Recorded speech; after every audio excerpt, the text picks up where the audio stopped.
Magandang araw mga kapatid. Ben Ravina po para sa News 5 Analytics, powered by MQ Digital.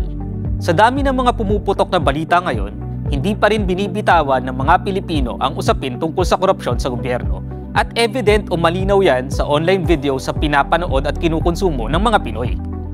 Base sa datos mula sa Tubular, may kita rito ang top 5 news topics sa may pinakamaraming views mula sa mga video na na-upload mula October 29 hanggang November 4 mula sa iba't ibang Filipino YouTube creators. Ang nangungunang news topic ay tungkol sa mga videos na tumatalakay sa accountability, partikular na sa mga isyung may kaugnayan sa ethics at governance. Sa ikalawang pwesto, may kita naman ang mga videos tungkol sa kasalukuyang investigasyon hinggil sa flood control projects ng DPWH. Pangatlo, ang mga video sa patungkol sa mga legal proceedings na konektado rin sa corruption issue ng DPWH. Pang-apat, ang mga videos tungkol sa korupsyon na may kaugnayan pa rin sa kasalukuyang issue ng DPWH. At sa ikalimang pwesto naman, tampok naman ang mga ulat tungkol kay Saldico na itinuturing na isa sa mga utak ng korupsyon. Patunay na mainit pa rin sa mga Pilipino ang usapin tungkol sa mga proyekto ng DPWH. Katunayan, ang nangungunang news story mula sa iba't ibang popular na topics ay may kaugnayan sa rekomendasyon ng ICI na maghain ng kriminal at administrative charges laban sa ilang opisyal ng gobyerno. Kabilang dito, sila Senator Jinggoy Estrada, Senator Joel Villanueva, former Ako Bicol Representative Saldico, at former DPWH Undersecretary Roberto Bernardo. Pangalawa naman ang balita tungkol sa desisyon ng Manila Trial Court na nagsabing palsipikado ang sinumpang salaysay ni Senate Witness Orly Gutesa. Dahil dito, inalis ang pananagutan ni Notary Public Peche Rose Espera sa notarization ng dokumento. Matatandang lumabas si Gutesa sa Senate Blue Ribbon Committee noong Setyembre at sinabing naghatid umano siya ng maletang may pera sa mga bahay ni na dating kongresista Saldico at later Representative Martin Romualdez. Pangatlo na sinubaybayan na balita ay ang pagkakaugnay di umano ni Senator Bongo sa mga diskaya at ito daw ay pinoprotektahan nila sa kanilang testimonya sa ICI. Ayon sa Philippine Center for Investigative Journalism o PCIJ, dalawang kumpanya ng pamilya Go, ang CLTG Builders at Alfredo Builders and Supply, ang nangungunang kontraktor sa Davao City, na itinuturing naman na balwarte ng mga Duterte. Ang CLTG, na kumakatawan sa mga inisyal ni Senator Bongo, ay pagmamay-ari ng kanyang ama, si Desiderio Go.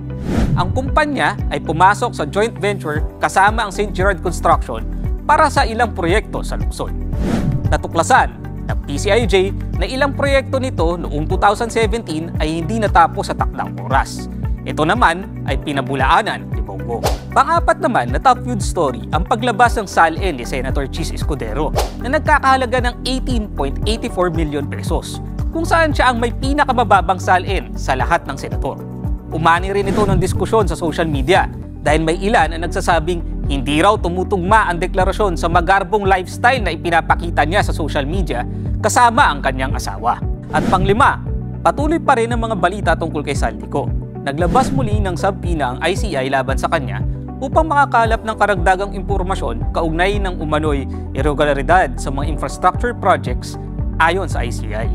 Kung hindi siya sumupot, sa pagdinig sa Nobyembre 11 at 12, maaari nila itong idulog sa korte para maparusahan siya ng contempt. Bukod dito, sinubaybayan din ang mga video reports tungkol sa tatlong air assets na inuugnay kay Saldico na nakalabas na raw ng bansa ayon sa CAAP.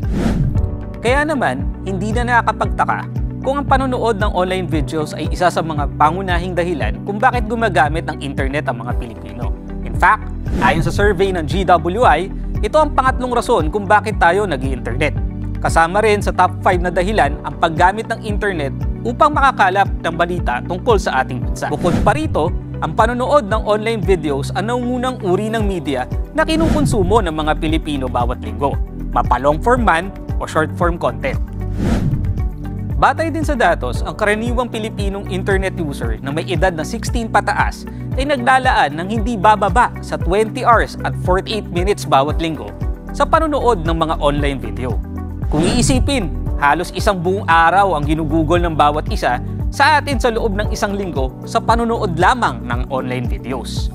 Pinapakita nito na patuloy na lumalakas ang interes ng mga Pilipino sa digital content, lalo na sa mga video sharing platforms tulad ng YouTube. Ayon sa SimilarWeb, pumapangatlo ang YouTube sa pinaka-binibisitang website ng mga Pilipino mula July 1 hanggang August 31, 2025. Hindi na lang ginagamit ang online videos para sa libangan. Marami na rin na nanonood dito para subaybayan ang mga balitang may kaugnayan sa ating bansa. Kaya asahan natin sa mga darating na araw ay mas iigting pa ang interes at pagtutok ng ating mga kababayan sa mga issue ng korupsyon sa flood control projects ng DPWH. Lalo na ngayon na naghahanda na ang ICI ng kanilang guidelines kung paano ila-livestream ang mga ICI hearings. Bukod pa rito, nagbalik na rin si Senator Ping Lacson bilang chairperson ng Blue Ribbon Committee at naka-schedule na ang flood control hearing sa November 14. Kaya mga kapatid, mananatili tayong mapagmatsyag at patuloy na tumutok sa mga isyong ito, sapagkat tungkulin nating lahat na bantayan ang kaban ng bayan. Join the conversation by posting your comments dito sa aming video.